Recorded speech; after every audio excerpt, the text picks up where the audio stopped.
Hey guys, so in this video I want to share with you a really cool little secret trick I learned the other day on how to create porous geometry inside of ZBrush that transfers flawlessly into Fusion 360 and the spline workspace.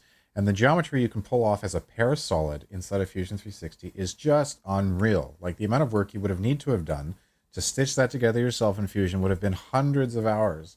And we can do it here in a few minutes using ZBrush and a little known trick. So I wanted to share this with you, especially my graduates who are going through these workflows using quad meshes.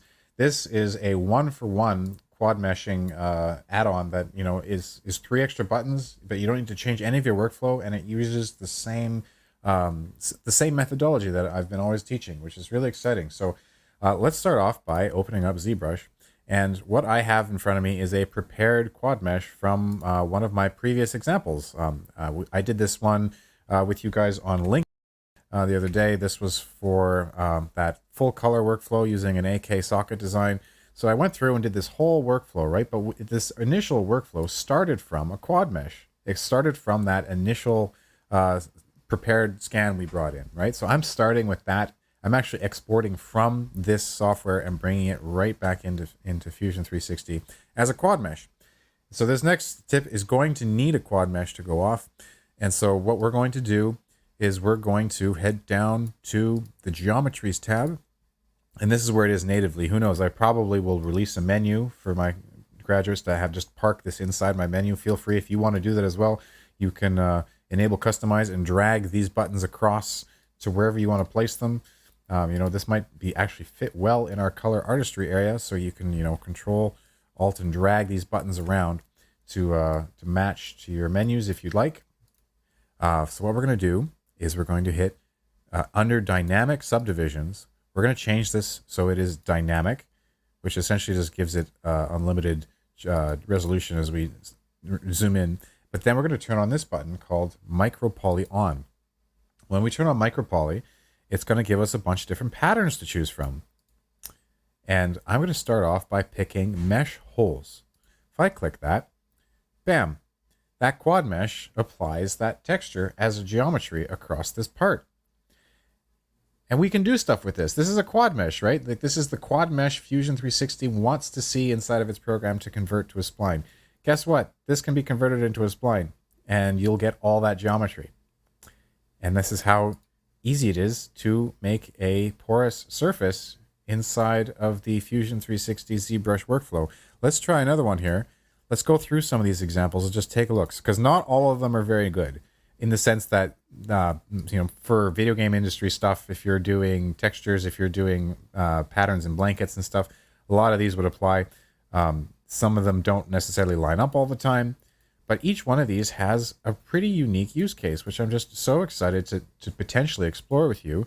And what do you guys think about how these could be used? So, for example, having rings coming through your part like this.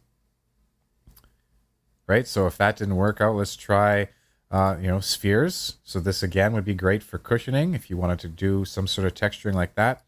But a lot of people have asked me, how do I get these hex patterns? And this is how you do it. You create a quad mesh first off, and then we have 2 versions up right now. That's why. You create a quad mesh, and then we can use this dynamic micropoly mode to generate a mesh that follows that quads. So I'm going to choose for this example, there's a few good ones in here. So slits would be a good one, or mesh holes is actually probably the best one.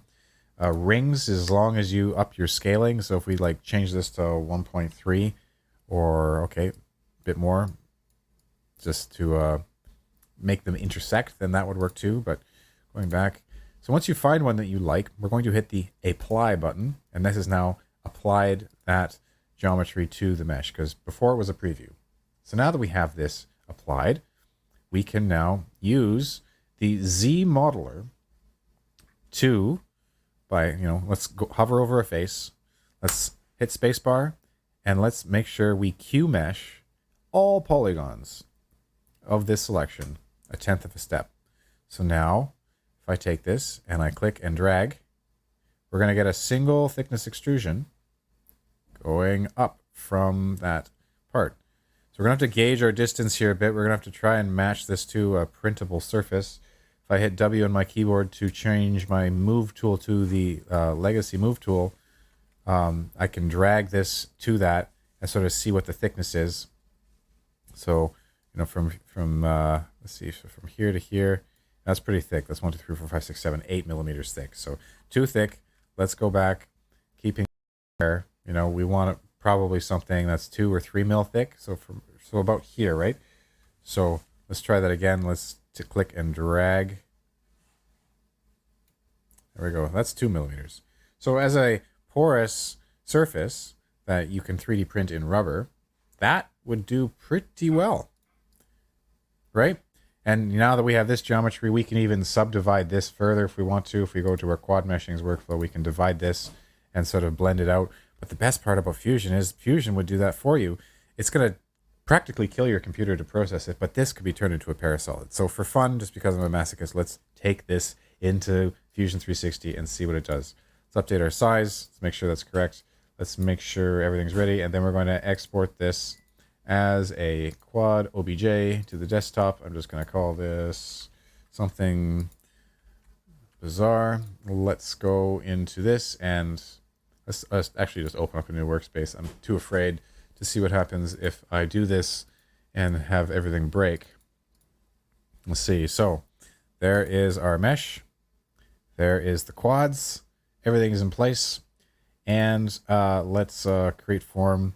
Let's convert this quad to a T-spline. It is now 4:38. Let's see how many minutes it takes to make this. And we shall return imminently. All right, so that only took 2 minutes. We are now at 4:40, and this is now a parasolid. Oh my goodness. Well, we're going to need another few minutes here to allow a return to the workspace. I'm not saying this is practical to model with, but as an absolute last step, you can plan this out and print it from ZBrush. You don't have to go back into Fusion to get a print. But just to show you what is possible, using quads in ZBrush, this is the full leverage of both of these softwares. All right, and we are back at 4:47. So that was 8 minutes of processing just to be able to navigate this thing inside of Fusion. So I'm not saying that's the best way to do it, but look what you can get. Absolutely crisp, perfect geometry in parasolid format for a mesh file, a mesh organic file. It's perfect. All you got to do is export this and print it, and you have infinite resolution and machining capability.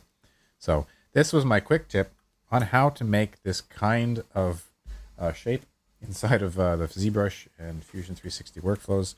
There are really so many different ways you can do this. I'd highly recommend you take a look. Like, look at this one.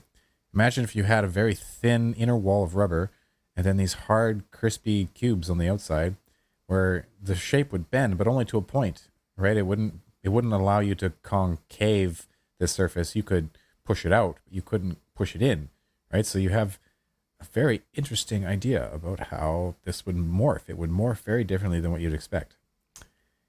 So this was my quick tip for today, and stay tuned for more updates as I learn more about digital design along with everyone else and you.